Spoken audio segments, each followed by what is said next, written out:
What's going on, people? Myke C-Town here with another episode of Out of My Element, where you guys get to pick the albums that I review. And the winner of the poll for this video is Incubus Science. I don't know much about Incubus at all. Like, I didn't even know that they were considered a nu metal band until this was suggested. I'd only heard a few songs from them, one being that "Pardon me while I burst into flames," and I thought that song was absolutely fucking horrible when it first came out. The other song that I remember from them was the really big jam that they had, which I just recently learned was called Drive.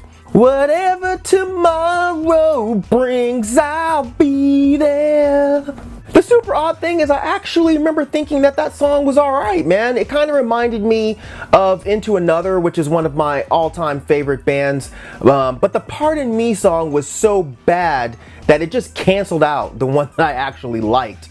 I even thought the video for Drive was pretty cool, where he was like drawing himself.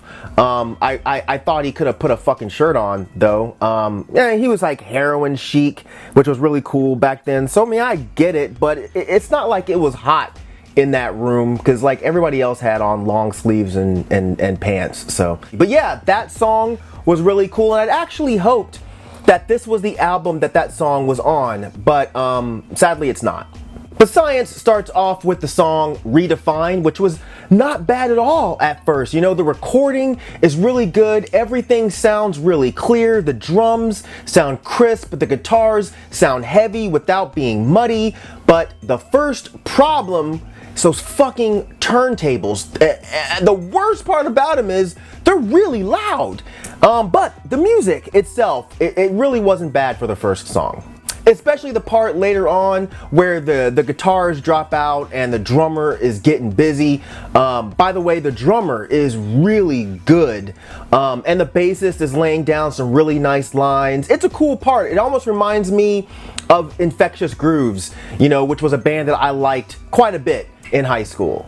But the song sounds very dated, and I think a lot of this is due to the vocalist. The way he approaches the verses sounds so 90s. It's this almost rappy kind of speaking loudly thing that he does, and it was a very typical white guy approach to rap back in the mid to late 90s. It sounds very Jenkos and basketball jerseys with t-shirts underneath them.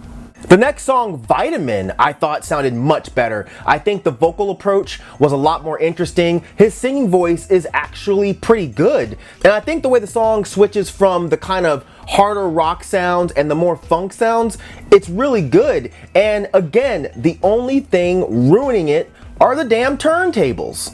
Nu S.C.I.E.N.C.E was atrocious. It was textbook nu metal. It sounded like Korn with those annoying kind of guitars that those bands did back then, and the way he was doing that stupid rap thing, it was just awful. And I understand that this was the big single from the album, but the song is honestly laughable to me. From the first couple of songs, it seems like they have the interest and the talent and the ability to make the songs more diverse. So this song sounding like a very typical nu metal song was a bit disappointing, but it's also very clear why this was the big hit back then. You know, so many people loved this bullshit.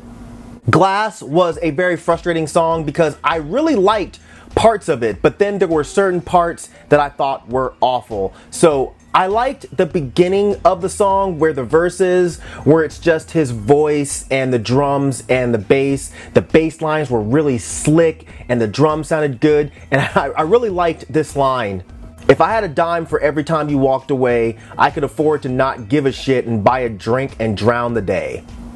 But the issue is when he gets a little bit too excited and starts doing that weird rappy vocal thing, I don't like it at all. But I actually even liked the hook minus the turntable. The heavier part that comes in later on in the song actually sounded pretty good. It's just frustrating to me because this song was on the verge of being something that I would actually like. Favorite Things was another song that I almost liked. I think his vocals sounded best on this song. Again, his vocals are really good when he's not getting all hyped up. You know, I had the same issue with him that I had with Serge from System of a Down. But the guitars are heavy without being cheesy. The drummer is laying down some great patterns. Even the fuzzed out bass sounds really good. And the line, "Too bad the things that make you mad are my favorite things." I love that. Summer Romance. I really liked this song. I liked the way it came in. It sounded almost R&B-ish. It almost sounded like Faith No More was doing some of their more mellow kind of songs. And again, parts of it reminded me of Infectious Grooves, especially when that sax came in. Like, that shit sounded really nice. The drums sound great. The guitar licks sounded great. This song was actually all around really good. But whoa, man, is Nebula terrible. Holy shit, it doesn't even sound like it was written or recorded at the same time as the other songs. The song structure's all over the place, but not in a cool way. The guitars sound really thin. The drums sound like he's hitting a fucking trash can in the most uninventive way possible. The vocal approach was really goofy. It's just a bad song, a really bad song. And the album did not end well at all with Calgon. Holy shit, this song is god awful. It's almost like they were trying to do their best Mr. Bungle impression, but they had terrible songwriting, boring, uninspired riffs, ridiculously nonsensical lyrics. After they left, I puttered out of gas. AAA came, but my card was expired. I had to walk home, and of course it rained half the time. I tried to get some shut-eye, then I was abducted. They put cold things in my butt. They sampled a bit of my DNA. They left me on top of my sheets. I dreamt I went potty, then woke up drenched in me. This day sucked the hardest ever. Yeah, this day sucked almost as much as this song. Like, what the fuck was he even talking about? Was this dude high on whippets? Like, this wasn't even the cool kind of weird. It was just stupid. And for this to be the last moment that the band leaves us with, bad move. But overall, I think this is the album that I've enjoyed the most out of all of the albums that I've listened to during this nu metal exploration that I've done. And that's because this album sounds the least like a stereotypical nu metal album. It's the most interesting, it's the most experimental without being corny, it's the least embarrassing album that I've heard from this trip so far. I haven't heard any of Incubus's other albums, but I feel like if they were to do a more straightforward kind of alternative rock or experimental rock album, I think it would actually be really cool. It seems like these guys weren't stuck firmly in that goofy nu metal box, so they could have moved out of it and onto a more interesting path, similar to the trajectory that Deftones did. But I don't know, maybe I'll get around to checking out some of their other stuff, but this album wasn't absolutely awful, unlike some of the other albums that I've listened to during this series.